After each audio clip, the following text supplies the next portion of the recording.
कई बार बीज में कुछ छिपा होता है, बीज को भी नहीं मालूम होता, बीज देख के और लोग भी नहीं जान सकते इसके भीतर क्या है।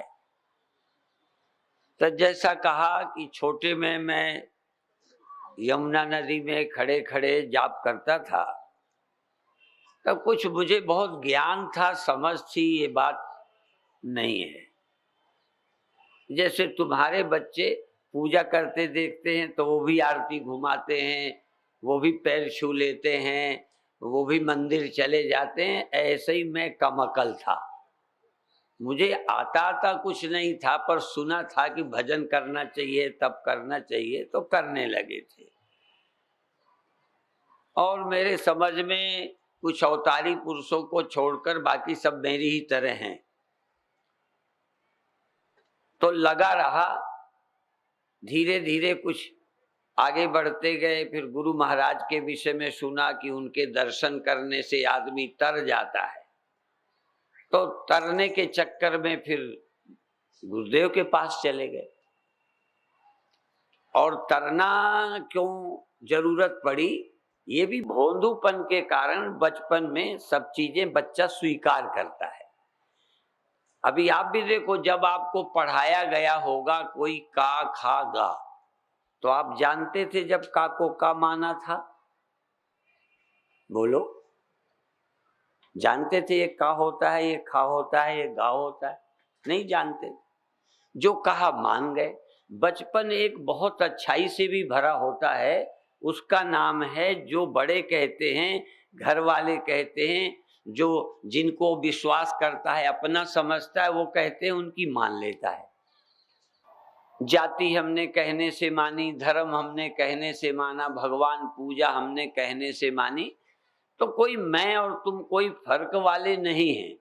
मैं तुम्हारी तरह या तो मुझे भी बुद्धू मान लो, या मैं अपनी तरह तुम्हें भी बुद्धू मानता हूं। मैं बहुत कोई ज्ञानी तुम्हें नहीं समझता, ना अपने को।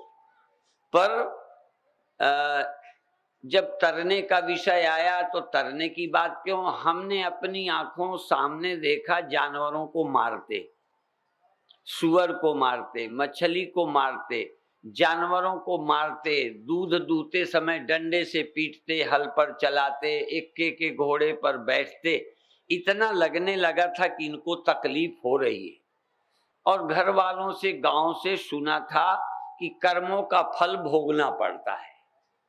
बस इतना ही सी बात थी। बच्चे थे, मान गए। आप लोग तर्क करते होगे, मेरे मन ने मान लिया कि यदि बुरा करेंगे तो हमको भी यही भोगना पड़ेगा, और जन्म होते रहते हैं, ये आखिरी नहीं है, जन्म होगा, जैसा करेंगे तैसा भरेंगे। ये बचपन में बैठ गई बात। तो कुत्ता न बने, मछली न बने, सुअर न बने, गधा न बने, घोड़ा न बने, मारे न जाएं, बैल न बने।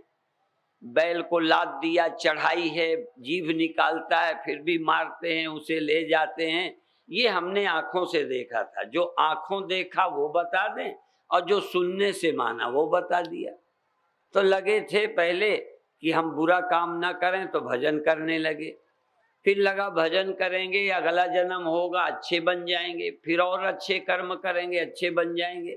पर जब जन्म होता रहेगा, अब देखो ये से एक चिल्ली था, मैं सोचने लगा कि जब जन्म होता रहेगा तो अगला जन्म ठीक होगा, उसका अगला ठीक होगा, सब ठीक ही होते रहेंगे, कभी गड़बड़ी ना होगी। तो लगा फिर जब जन्म होगा तो किसी न किसी जन्म में हम पाप भी करेंगे। ये तो सोचा था इस जन्म में ना करेंगे, ऐसा तो मन में बन गया इस जन्म में। लेकिन हर जन्म की गारंटी कैसे करें? तमाम लोग करते थे बुरा, और ज्यादातर बड़े आदमी बुरा करते थे। जो मैंने अंदाज लगाया बचपन में, जो धनी थे वो ज्यादा अत्याचारी थे, जो ताकतवर थे ज्यादा अत्याचारी थे। तो ये लगा अच्छा करेंगे तो बड़े बन जाएंगे, तब गड़बड़ करेंगे सो दुर्दशा होगी। तो फिर ये लगा कि जिसका जन्म मरण नहीं होता तो ही बात बनेगी। तो वो कैसे होगा? कहते जिसको भगवान मिल जाते हैं वो जन्म मरण के चक्कर में नहीं आता। यद गत्वा न निवर्तन्ते तद्धाम परमम अप्राप्य माम निवर्तन्ते। तो फिर लगा भगवान कैसे मिले, तो लगा गुरु के मिलने से मिलते हैं। तो एक पुस्तक में पढ़ा गुरुदेव का नाम कि उनके दर्शन करे तो चित्त ये हो जाता है, परमात्मा मिल जाता है, उनकी बातें सुने तो बस। जब अटकी होती है, जब तुम्हें शादी की जरूरत थी, तब तुमने कभी नहीं कहा कि ये विवाह पाखंड है, ये घुमाने से कहीं शादी होती है, चक्कर लगाने से क्या बनता है। आपने चक्कर लगा के शादी की कि नहीं, कर ली नहीं ना। हाँ देखो आपने क्या किया था, मान लिया नहीं। जो जरूरत होती है आदमी मान जाता है, शादी की जरूरत होती है तो पंडित चक्कर लगवा देते हैं, आप मान लेते हैं हो गया विवाह, परमानेंट हो गई जिंदगी भर को। तो ऐसे ही हमें लगा कि मोक्ष चाहिए तो गुरु के मिलने से होता है, वहां गए, बहुत अच्छी बातें लगी। तो अब यहां तक तो हम अपनी हालत बता दी। दूसरी बालक हमारे युधिष्ठिर जी ने सम्मानी, उन्होंने कहा आप आनंद लें। तो भैया अभी मैं आनंद का ठेका नहीं लेता, मैं जान के इसलिए कहता हूं, उनकी बात बड़ी अच्छी है पर मैं थोड़ा तरीका बदल के कहता हूं। अस्पताल जब जाते हो तो इंजेक्शन लगता है, वहां लेटाए जाते हो, दवा दी जाती है, चीर फाड़ होती है, सब आनंद ही होता है ना। बोलो, आनंद के लिए तो होता है, पर उस समय आनंद होता है ये डॉक्टर नहीं कहते। बैठे रहना, उनकी बात मानना। अब तुम चाहो उसी दिन आनंद जाए तो गड़बड़ है। अब यहां तुम्हें आनंद ना आए, बैठना पड़ेगा। हाँ, यदि तुम चाहते हो ठीक ठाक घर आ जाएं, ठीक हो जाएं, घर वापस जाएं, परमात्मा तक यात्रा हमारी सुखद हो, तो फिर बैठे रहो।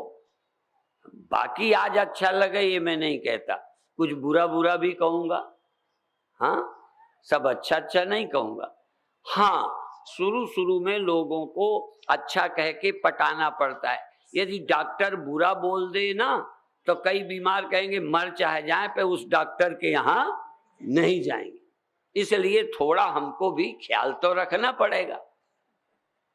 हाँ, क्योंकि तुम बुरा मानोगे तो कई बार आदमी इज्जत के लिए सब तो इकार कर लेता है, मरना।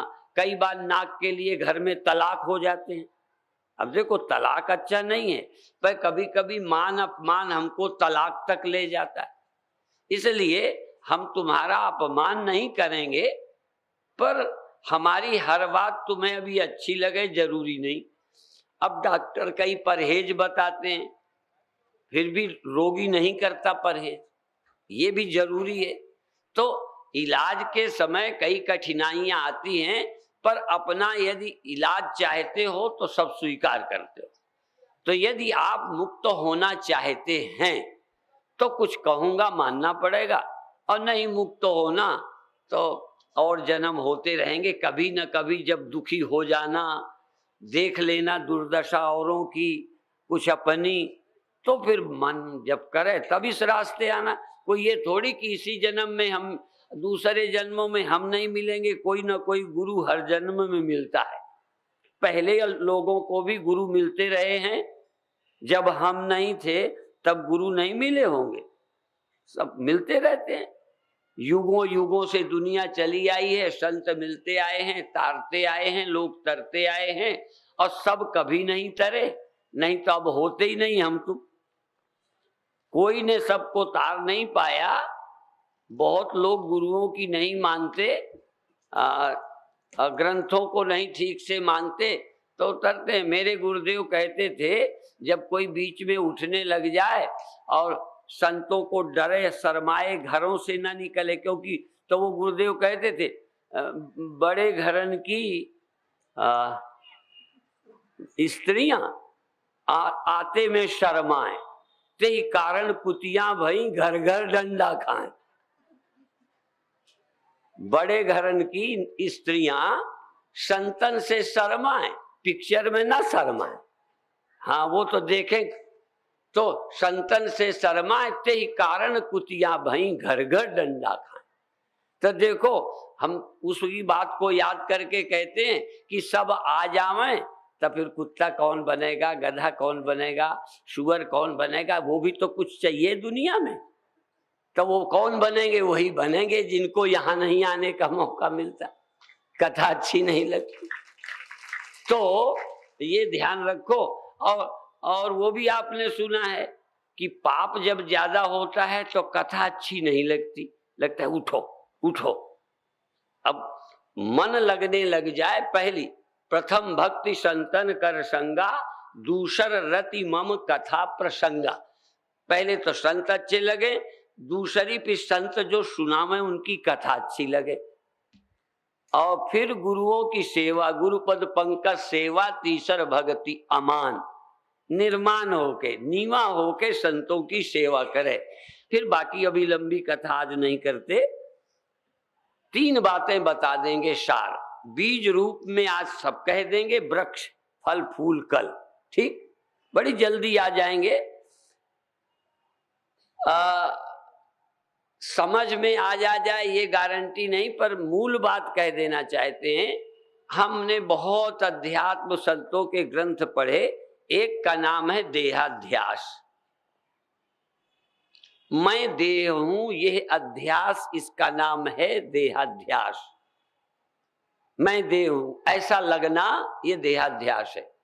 और जब से देह गेह निज मान्यो, तब से जीव ईश बिलगान्यो। जब से इसने देह को घर माना, तभी से जीव ईश्वर से अलग हो गया। इसी तरह से देह के मैं मानने से जीव भाव, जीव भाव क्या है? देह धर्म अहमिति अभिमाना। देह धर्म जीव धर्म, जीव धर्म अहमिति अभिमाना, यह मैं हूं, इस अभिमान का नाम जीव है। यदि जीव में मैं देह हूं ये अभिमान न रहे तो ये जीव मुक्त हो जाए। देह को मेरा और मैं बनाता है। देखो, भगवान सारी सृष्टि में रहते हैं, वो अहंता ममता से मुक्त हैं।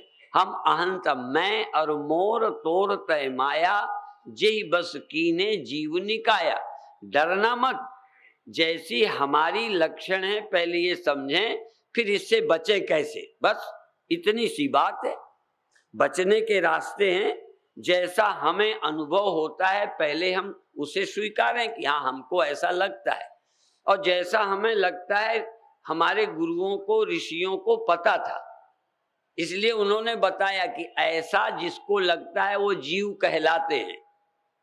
और ये देह का अध्यास होता है। कोई कोई योगी ज्ञानी जो जन्मों जन्मों के संस्कारी हैं, वो यहाँ मुक्त होके आते हैं, हमको तारने आते हैं। हम लोग तो बंधे वासनाओं में आए हैं, कर्मों का फल भोगने आए हैं। शरीर का नाम भोगायतन है, इसके शब्द याद रखने लायक है। भोगायतन, भोगने के लिए शरीर मिलता है, इससे सुख भी भोगना होता है और दुख भी भोगना होता है। एक ही चीज नहीं, दोनों भोगने को मिलते हैं। धनी होते हो, गरीब होते हो, अच्छा पति बुरा पति, अच्छी पत्नी बुरी पत्नी, अच्छा नौकर बुरा नौकर, जानवर जो मिलते हैं वो भी कई बार खरीद के लाओ, तुम्हारे दरवाजे आके मर जाता।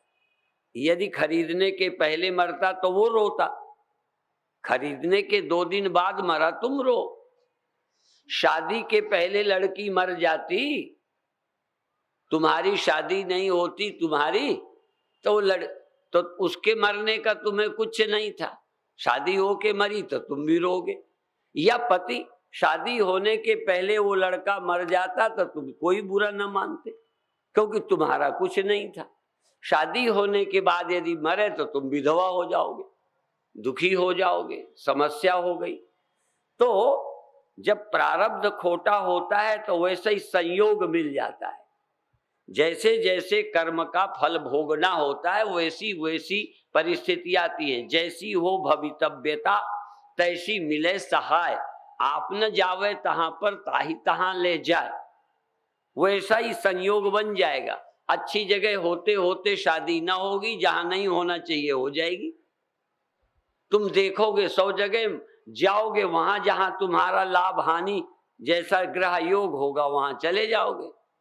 कई बार बच्चे जब शादी के लिए अच्छे लड़के मिलते हैं तब तक लड़कियां रिजेक्ट करती रहती हैं, पढ़ा नहीं है, सुंदर नहीं है, इनका घर अच्छा नहीं है, और तब तक हो गई आधी उम्र की, हाँ 30, 35, 40 की।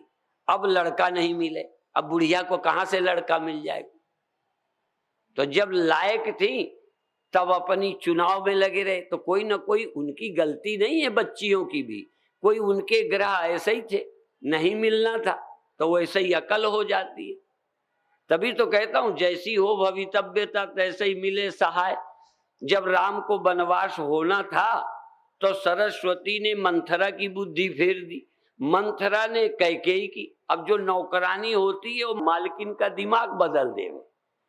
जो सेवा में रहते हैं वो बड़े खतरनाक होते हैं। कोई भी, अभी हमारे चेले कह दे वो भगत ऐसा है स्वामी जी, तो चेलों की ही मानूंगा। अब स्वामी विश्वात्मानंद चाहे जिसको अच्छा बताएं चाहे बुरा यही बताएंगे, मैं क्या जानूं। तो जिसके प्रति अच्छा डाल देंगे, हम प्यार से बोलेंगे जी, पहले ही गड़बड़ कर दें तो हम रूखा रूखा देखेंगे उनकी तरफ। हाँ, अब फिर उसको भी यही लगेगा बाबा कैसे हैं, मैं तो बड़ी ऐसे घूर के देखते थे, तो दूरी बन गई। ते चेले जो हैं या नौकर बड़े खतरनाक होते हैं, और ये जो मिनिस्टर हैं इनके जो पीए होते हैं वो पीए ही होते हैं असल में। ये जैसा चाहें, एक बार एक मंदिर गिरवा दिया गया हमारा हरियाणा में। अब कोई चमचों ने कह दिया चौटाला को, उसने गिरवा दिया। बाद में खैर गलती मानी और मैं मांग के रुपया दूंगा और ये करूंगा, वो तो चलो नेता सब बोलने में चतुर होते हैं। विषय ये है कि जैसा प्रारब्ध संयोग होता है वैसे ही सब योग मिल जाते हैं। हम जब जन्मते हैं तो अपने कर्मों के अनुसार जगह, शरीर, परिवार सब मिलता है। हम कुछ करें, अब ये विदेशों की तीसरी बात भी आ गई। बचपन की बता दी मैंने, अपनी बता दी, अब विदेश की बता दूं। गुरुदेव ने पहचाना, वो तो त्रिकालज्ञ होते हैं, अंदर कुछ होगा, बीज अच्छा पड़ा होगा वो जाने। पर जब मैं विदेश गया मैं किसी लायक भी नहीं था, इंग्लिश जानता नहीं हूँ, सबको मालूम है मेरे साथियों को, मुझे इंग्लिश नहीं आती। अब ये पता नहीं कौन सा चक्कर है कि भारतीय मेरे को मानते नहीं, जिनको हिंदी नहीं आती है मेरे पीछे पड़े हुए हैं। हाँ, तमाम आते हैं। अभी अभी 19 लगभग अमेरिका से आए थे और 17 रसिया से आए थे। 5 दिन का ध्यान शिविर भाग लिया। जितना प्रारब्ध है, जिनका जिनका हित अहित तो होना है, ये सब जुगाड़ बैठता रहता है। तुम्हें भी हमें भी बात एक ही है, इसलिए मैं बता रहा हूं, घबराओ मत। ज्योतिष को और प्रारब्ध को ठीक से समझ ले व्यक्ति तो दुखी नहीं होगा।